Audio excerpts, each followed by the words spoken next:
Welcome to another episode of Relentlessly Resilient, where real people share real life experiences and the tools they've developed to move forward and live their best life. I'm Michelle Scharf. And I'm Jennie Taylor. And to all of our listeners, this is episode 2 with our new friend Jen Zwinck. If you have not listened to episode 1, stop right now. I don't care what else you're doing. Hit pause, go back to where you find your podcast and listen to episode 1 because you're not going to want to miss it. If you did listen, then here's your quick summary to remind you. I don't think you'll need the reminder because I think it stands out quite a bit. But Jen, thanks for joining us. We're going to recap your story a little. Michelle and I have interviewed a lot of people who've been through a lot of difficulties, challenges, trials, trauma. We've actually interviewed a lot of widows who have buried a spouse. And yet your story stands out as distinct in a lot of ways. For one, your husband, you're both very young at the time of his passing. You said you were 35, he was 36. He died suddenly, and didn't just die suddenly, but was killed in a mugging in New Orleans area, and just by going to a bachelor party and turning the wrong way as he left the party and headed back to the hotel. So as Michelle mentioned a couple of points in episode 1, this is all the horrible things a TV docudrama would be made out of, and yet it's not made up. And so we are really grateful that you're willing to share with us your story. We're also really grateful as we go on with this multi-part series for the great work you're doing. You've got a podcast called 180 Widow, and you've got the Widow Squad, all the other widows like us that you've brought into the fold and help and find that common ground to stand on. But let's jump back into your story. You were telling us that your husband was killed. You walked through kind of the police involvement in the investigation. Trials scheduled and canceled. You waited 4 years, it sounds like, until the legal part of this was wrapped up. But let's have you back up to when you lost your husband. You somehow made it through the funeral in shock like the rest of us do. And then what are your first steps for you and your then 2-year-old daughter, Claire? And again, what year was this? How many years ago already are we? This was October of 2011, so it's been several years since this happened. And yet but, it might have been yesterday. Thank you again for having me back on here. Yeah. Yeah. To hear you tell the story, it's not like it's expired. I know. It's the trauma of our individual stories and how we can really remember all of those details.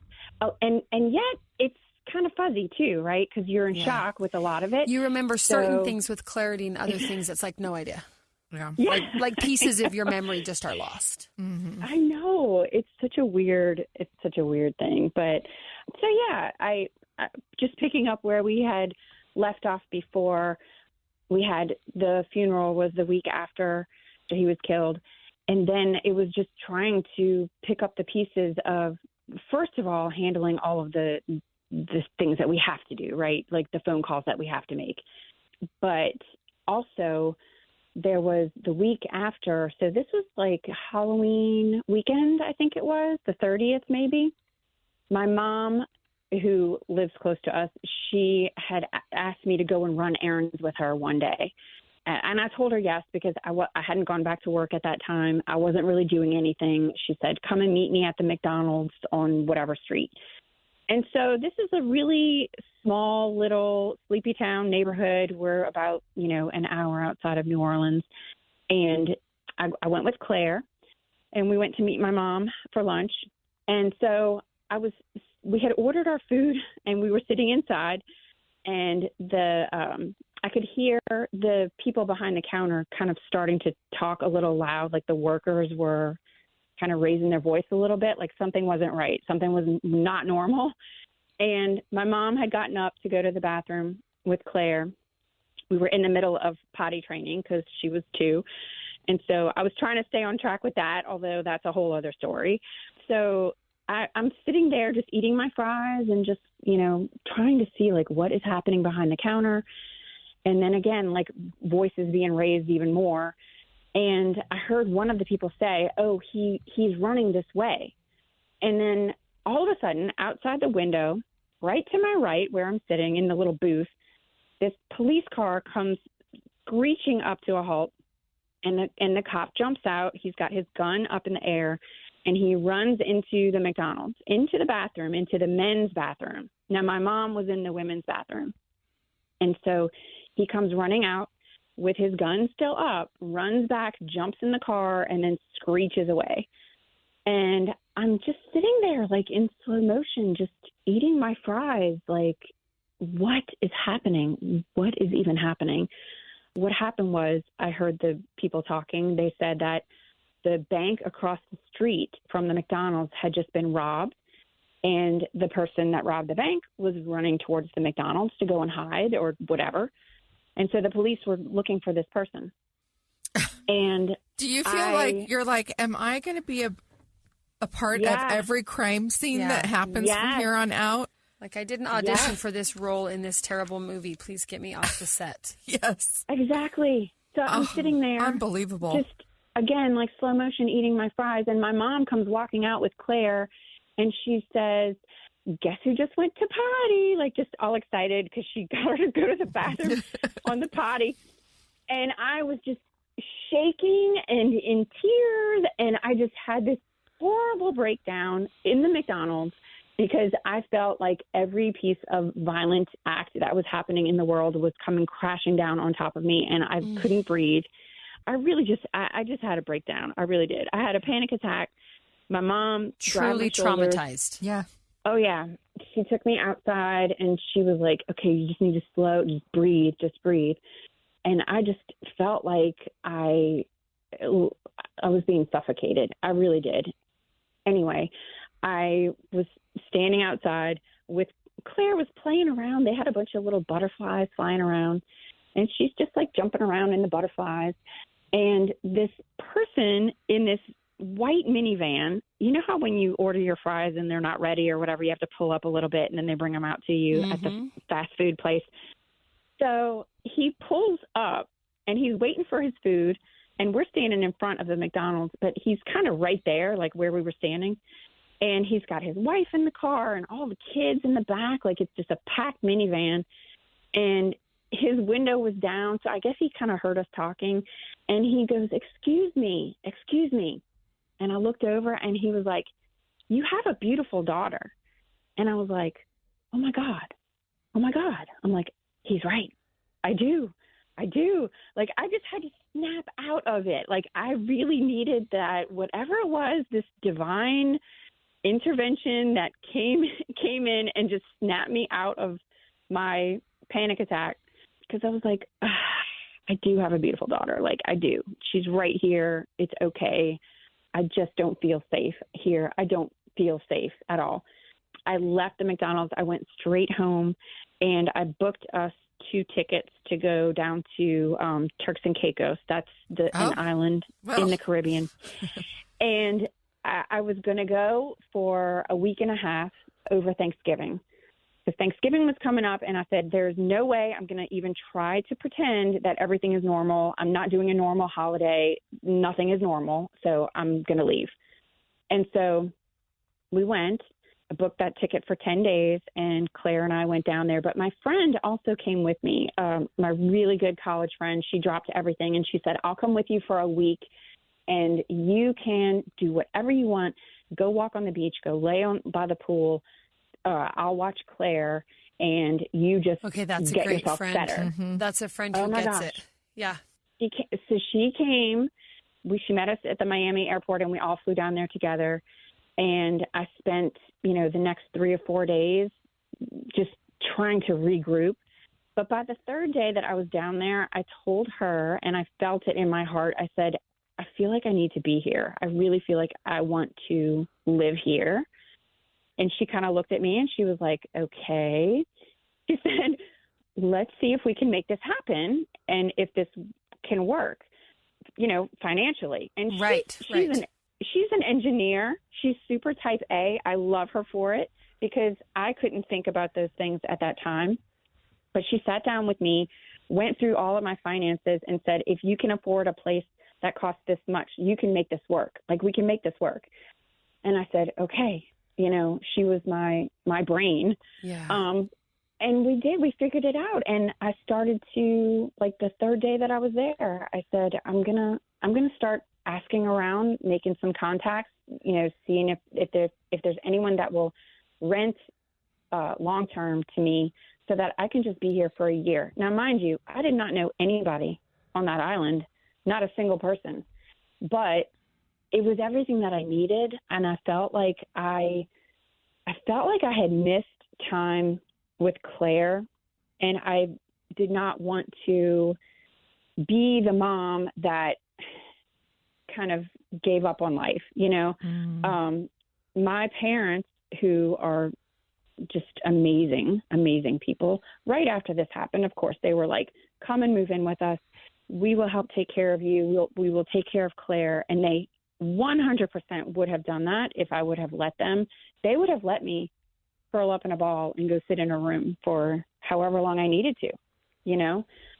But I told myself, I said, I need to figure this out, and I need to figure out how to be a mom in this situation, you know? And so I felt like I didn't want to lean on them as much. And me putting myself in this position where I didn't know anybody else, I didn't have anybody else down there, it was going to make me be a mom, you know? And so I went ahead and I found a place, and I booked it for January 1st. And we were going to stay like January to January of 2012. And I came home from that trip, and I told my parents that I was going to go down there and I was going to live there for a year. And then my dad was like, do you think a year is too long? He's like, maybe 6 months, maybe do 6 months. And I said, no. I'm like, you know, a year is going to go by like that. And I know that I don't want to be here for all of these dates and all of these occasions like Father's Day, Mother's Day, Valentine's Day. I don't want to be here for any of those normal things that I'm supposed to be experiencing with him. You know, like the first year first. The first, yeah, 4th of July was a big thing for us. That was such a big, fun thing that we did at our house. And I said, there's no way I'm going to be here for that. I don't want to be here. And I just removed myself from that situation because I knew that I couldn't handle it. And at the time, you know, we're all trying to figure this out, right? Like, how are we going to react when these things happen to us? What can we control? Because our life just feels like everything is spiraling out of control. So what can I control? What is going to make me feel better? What is going to bring me comfort? And I knew logically it did not make sense at all for a widow to move with her 2-year-old to an island where she doesn't know a single person. But I felt everything in me was telling me that that was where I needed to be. Amazing. It was quiet. It was peaceful. It was just Claire and I, and just, you know, not any other distractions, none of the noise that I was feeling, none of the stress that I was feeling when I was at home. I went down there just to have some peace and solitude and healing and time with her. And it was the best decision that I ever made. And I am so thankful that nobody tried to talk me out of it. That's really amazing. It is. I mean, to give you that space to grieve your way and to not say it has to look like this or you have to do that. I appreciate that you acknowledge your parents would have let you in and loved you and helped you and given you that, and that you recognize that wasn't what the situation called for in your case. And maybe in someone else's case, moving back in with mom and dad was the perfect thing to do. And I think that's what Michelle and I continue to learn is there's no prescribed way. You have to do it this way. You should do it that way. I love that you followed your heart and that the people who love you let you do that and gave you the space to find that healing. Yeah, I love that. We're going to take a break and we'll be right back.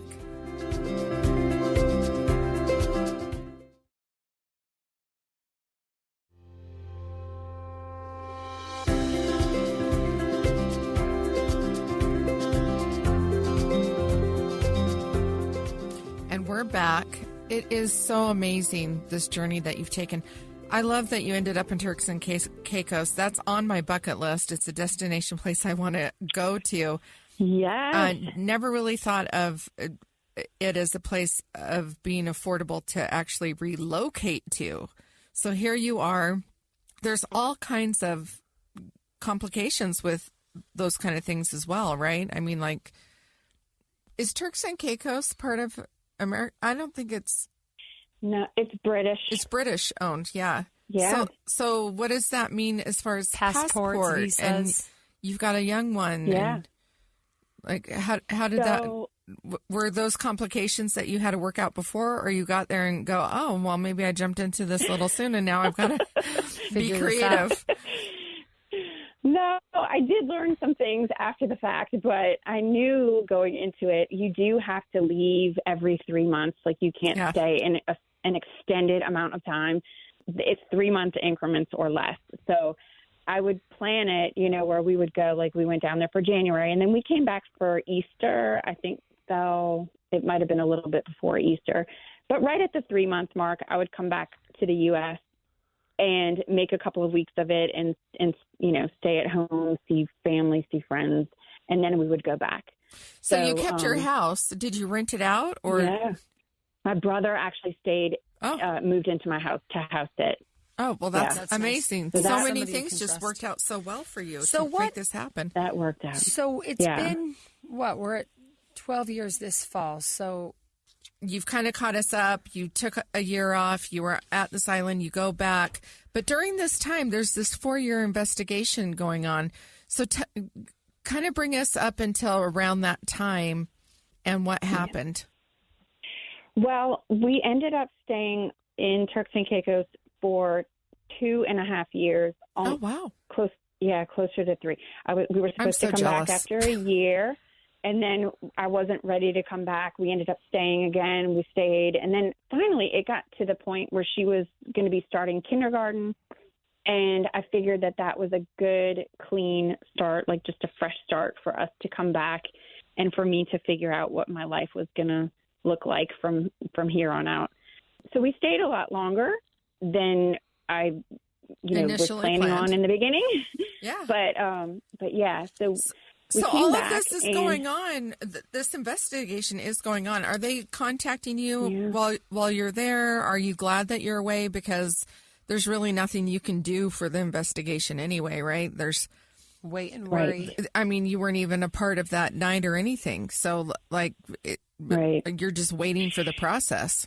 Well, I know. And yes, wait and worry. Exactly. Just wait and see what they need me to do. How can I help? The only thing I was told when in those initial first years was to not be on Facebook and to not be on any kind of social media because I wasn't supposed to show any signs of happiness or that I was happy or that Claire was thriving or in any kind of way like that. To make the crime then be dismissed, that it didn't really bother you or something? Yeah. Interesting. The DA told me, she just said they will take any little bit of anything and twist it in the worst possible way. And what a use terrible reality that, to speak to our system. So, yeah. So I did what they told me to do. And I kept preparing myself. Like I said, I just kept preparing myself for that trial date. When is that going to happen? When is that going to happen? And it got to the point, this was October of 2015 was when the DA called me out of the blue one day and just said he took the plea deal. Now, this was a plea deal that we had 4 years originally. to get to a plea deal? Yep. Oh, my gosh. And we had originally presented this plea deal since, like, day one. And so, yeah, we took the plea deal. What was your reaction to that? Was there, like, a wave of relief or closure, or was it fury that 4 years had been dragged through, a mixture of all of it? Honestly, okay, yeah, it was kind of all of it. I felt relief that I did not have to go through a trial because that was just hanging on my head, just like I don't know if I can make it through this.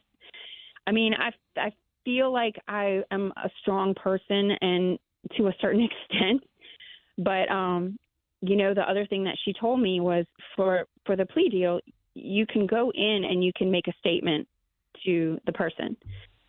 Now, the DA warned me ahead of time. She said, he's going to go in. He's going to see the judge. If you want to go in and you want to say something to him, you can. But she said, I'm warning you now. He has no remorse. Ugh. He shows zero remorse. She's like, he will likely smirk at you. He might laugh at you. He might, make a face or whatever with whatever you say. And okay. She's like, You're telling us all of this. What was the plea deal? Like, that would make me so angry. Yeah, it was second-degree murder. So Instead of first degree. And this is the other thing that I learned, because I don't know these things, right, as a normal person. Right. But that with second-degree murder, it can be anywhere from 15 years to 40 years. And 15 years is not 15 years. They could get off for good behavior. They could get out early release. They could count time served in the 4 years it took to argue about it. He had already spent, 4 years in there. So then that would have been 11 years that he would have been total. That's what we were looking at. Now, the judge, and I think in that 4-year time span, they had several different judges, that had come in. But the judge that was at that particular time ended up giving him the full 40 years. Good. So, good. Yeah. Which, of course, is probably 20, plus he served 4 already, so then he's already at 15. Yeah. Was he young? Was he younger than your husband? Yes. He's 18. Oh, my gosh. Oh, my goodness. Yeah. So what are your next steps? I mean, I'm picturing you're in your 30s, early 40, you've got this little 2-year-old that's probably, now 6, like you said, starting school. You finally at least get the process over with. I'm using air quotes for over. Yeah. Then you are a strong person. You are a resilient person. You're able to move forward and keep living a beautiful life. How do you pick the pieces up after the judge sends the guy off to jail? And I guess we don't keep thinking there's a calendar date for a possible trial. Like, what happens next in your mindset and in your movement forward? Well, it was a really interesting and weird thing that happened in that exact week, in that 1 week time frame when he took the plea deal, because I had just, I guess, reconnected or met my now husband in that time. And it's kind of another long part of the story, but I can, if you guys want to edit this out, it's fine. But how I met my now husband, Doug. So I had sold my house, and I did end up moving in with my parents after I came back from Turks and Caicos. And I had been searching for a little house for us to live in. I wasn't sure exactly where I wanted to be. I just knew I wanted to be close to them and close to family. And in the process of selling my house, I had packed up, 2 storage units. I think I even had 3 storage units full of stuff, moved in with my parents. And my mom happened to be going through one of my boxes of things. She was helping me organize. And one of these boxes had bills in it from my old house, from insurance bills and student loan things, just things like that. And she's going through all of these papers, and she found this little folded up note that said Jennifer, and it had a little heart over the I. And so she said, this doesn't look like it goes here. So she took it out and she put it on my dresser in our little apartment place that we were staying in with my parents. And I had come home from something and was cleaning up, and I ended up finding this folded up letter that was on my dresser, and I picked it up and I opened it up, and it was this 5-page love letter. And I remember getting that letter when I was in high school. I remember reading the letter, and what happened was Doug and I had met. He was in his church youth group, and I was in my church youth group. And this was in 1993. So this was a very long time ago. But we were both in high school, and we had this one weekend where it was a church youth gathering thing. And his church group came in the Superdome. They had a big concert in the Superdome. I came in the aisle one way and he came in the other aisle the other way. And we met on the very first night of this youth conference thing. And back in 1993, we spent 3 days together at this conference. It was totally innocent. We were kids. Just teenagers, we were just silly. Yes. And he got back on the plane to go to Michigan from that trip, and he wrote me this love letter. And then he mailed it to me because there wasn't any other way to get in touch with each other. But that's how we communicated. Yes. And so I had this letter, and it said, I never believed in love at first sight, but blah, blah, blah. Like, he was just going on and on and on. And at the end of the letter, he said, this is my church. This is my high school. This is where I'm going to college. This is where I live. This is my phone number. Like, give me all this information. And he signed it, Doug Zwinck. So I had his full name on this letter. Kept that letter. I kept that letter. And I had it in a box of probably like high school stuff. I have no idea how it got where it did. But in that box of bills, my mom had found it, and she put it on my dresser. And I opened it up that day, and I said, oh, my gosh. I said, I remember getting this letter. I'm like, somebody loves me, Mm-hmm. And so I looked him up on Facebook, and I found him on Facebook. And there was nothing. There was nothing about him. He had like a picture of, Michigan Stadium or whatever. It was nothing about him at all. And I ended up messaging him, and I said, hey, I found this letter. You probably don't remember coming down here to Louisiana, but you came down here, and I have a love letter from you. And he wrote back to me right away. He got back. He messaged me and said, I absolutely remember you, Jen. So he asked for my number. We started texting. This all happened. I found that letter, got in touch with him, all in that same week that the plea deal happened. Wow. Amazing. So I started talking to Doug on Monday. The plea deal happened on Wednesday. And then I remember just struggling those couple of days, the Wednesday, Thursday.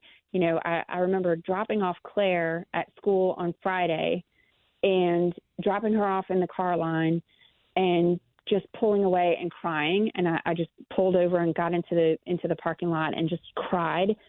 And Doug texts me, and he's texting me saying, TGIF, hey, happy Friday. And he has no idea. He has no idea what I'm going through at that time, because I had just started talking to him that week. So he's new coming into my life, and I have all this drama and stuff happening that, of course, I didn't tell him You're about like, hey, right I away. got to fill you in on a few things. Yeah. We got to catch up. Exactly. Wow. Can you believe that? That is unbelievable. I love that story. I love that story. Thank God for texting, right? Like, Yeah. He doesn't have to see me. I'm like, I can just text. And I did. I texted him right away. I was crying in my car in the parking lot. And I texted him back, TGIF, happy faith, happy faith. Yeah. I'm like, which is exactly thank what we do. God Yeah. he doesn't have to talk to me right now. I'm a mess. Oh, that's such a beautiful story. So do you have kids? Yes. So we got together a couple months later, finally in person. He was living in Chicago and I was in Louisiana. So I had a date with him in Chicago. I had to tell my parents that. I said, can you please watch Claire so I can go out on a date in Chicago? So yeah, I flew up there.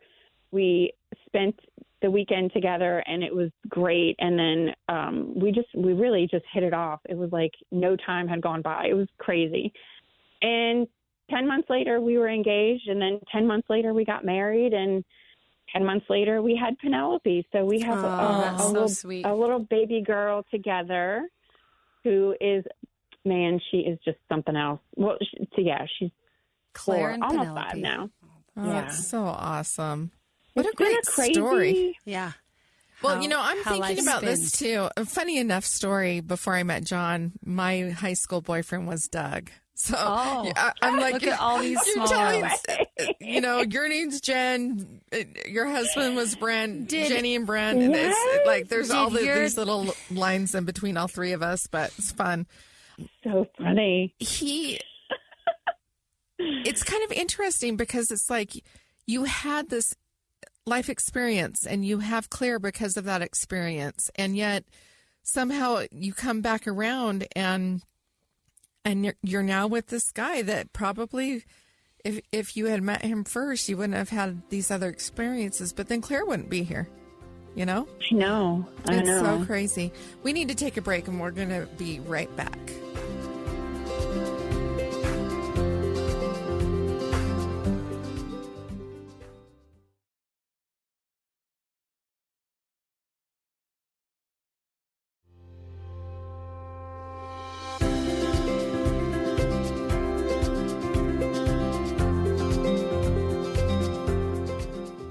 We're back.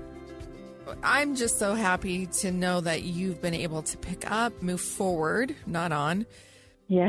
That you have another little beautiful girl. So Penelope's about 5 now. And what does that make Claire? She's 12 or 13? 14. 14.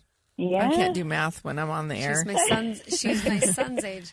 All right, so let's talk. We've got a few more minutes to kind of wrap up the personal side of your journey, and then, of course, we'll come back again and look at your 180 Widow and the Widow Squad. But what's life look like with you and Doug and the girls now, and how does resilience play into life even a dozen years after you became a widow? Because I think Michelle and I have talked about this before.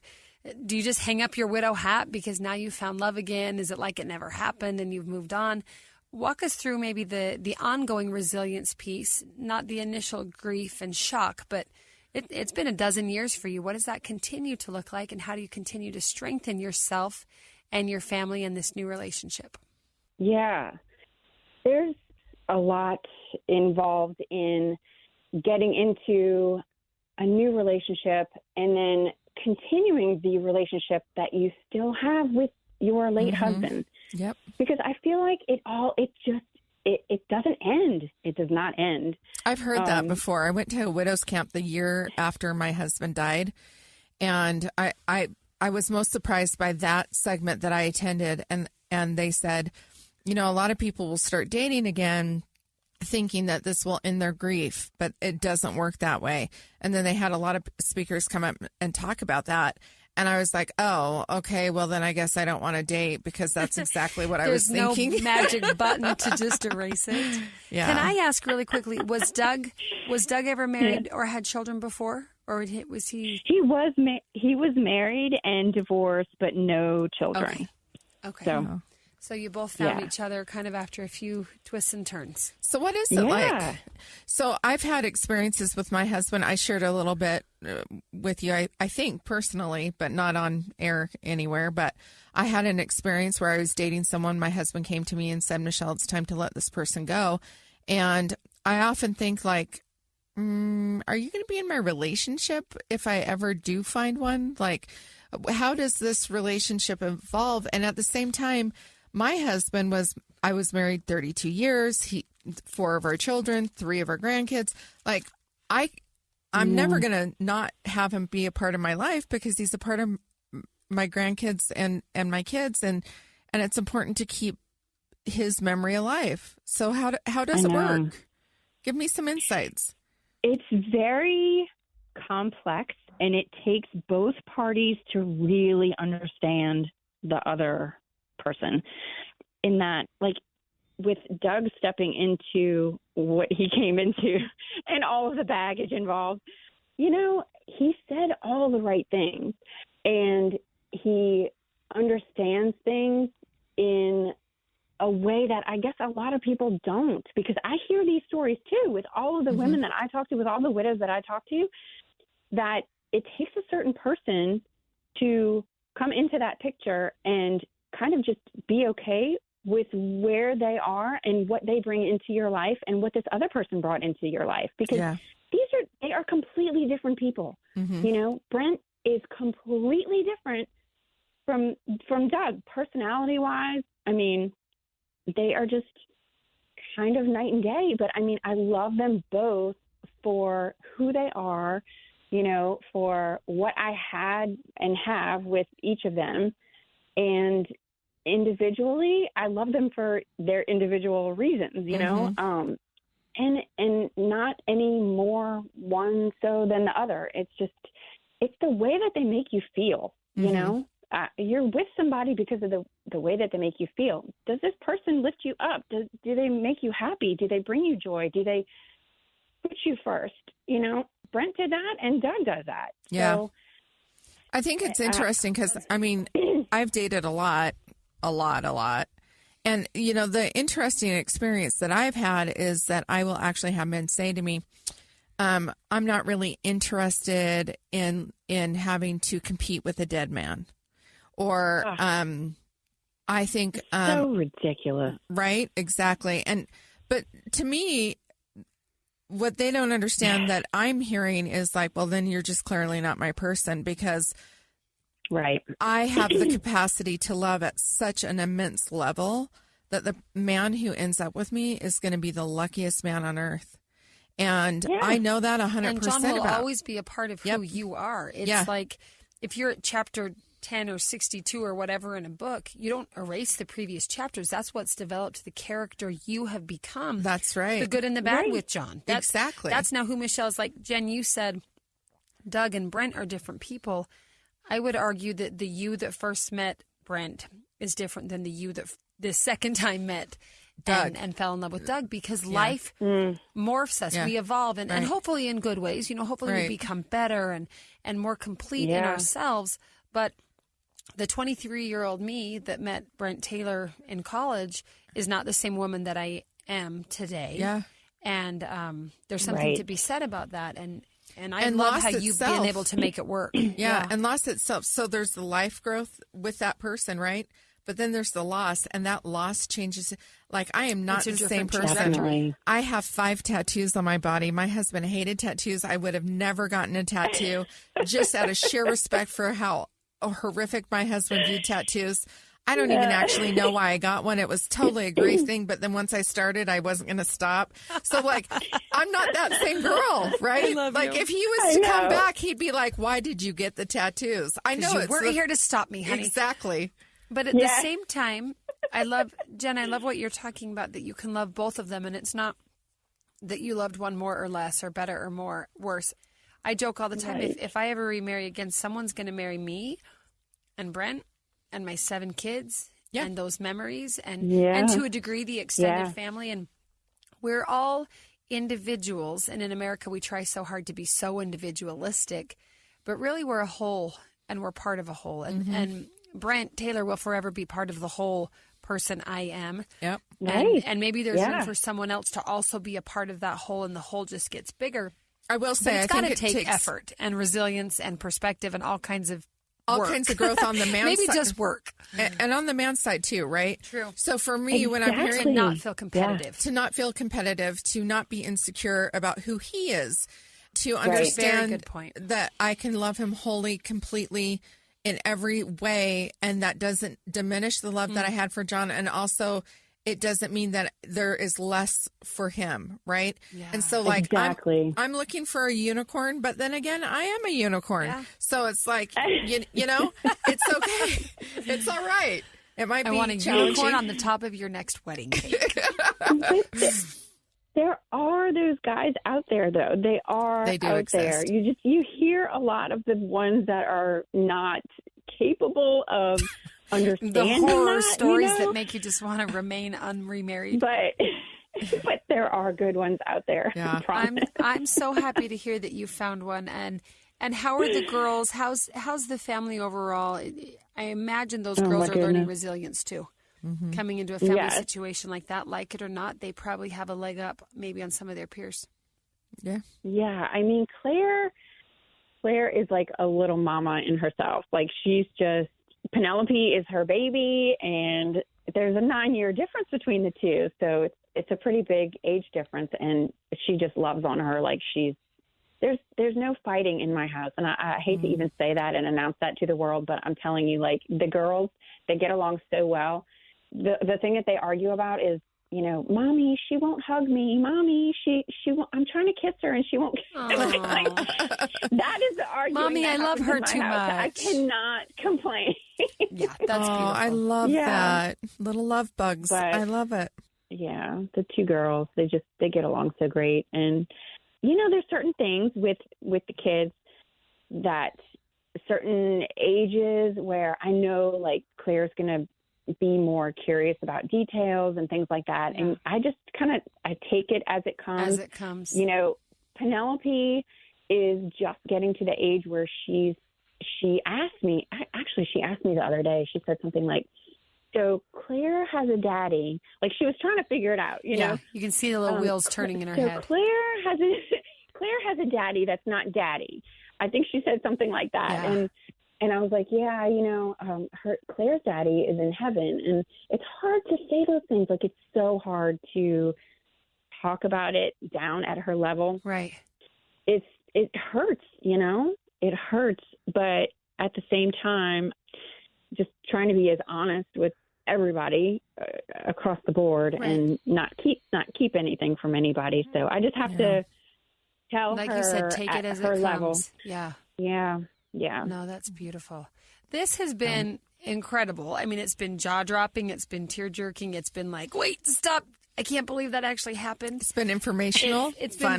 been very helpful, and we're really grateful that you would share so much of your journey with us and with our listeners. Wow. And we're really excited that we're going to have kind of a mini episode also where you tell us about your widow journey in the podcast world and connecting with other widows, because whether you're a widow listening or not, if you're listening, you've probably known some widows, or you're associated with widows, or just people who've been through grief of any variety.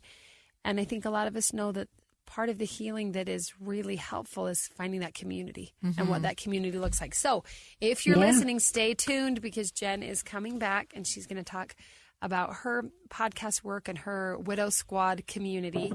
And also, if you're listening, we hope that you would consider sharing your journey with resilience with us and with our listeners.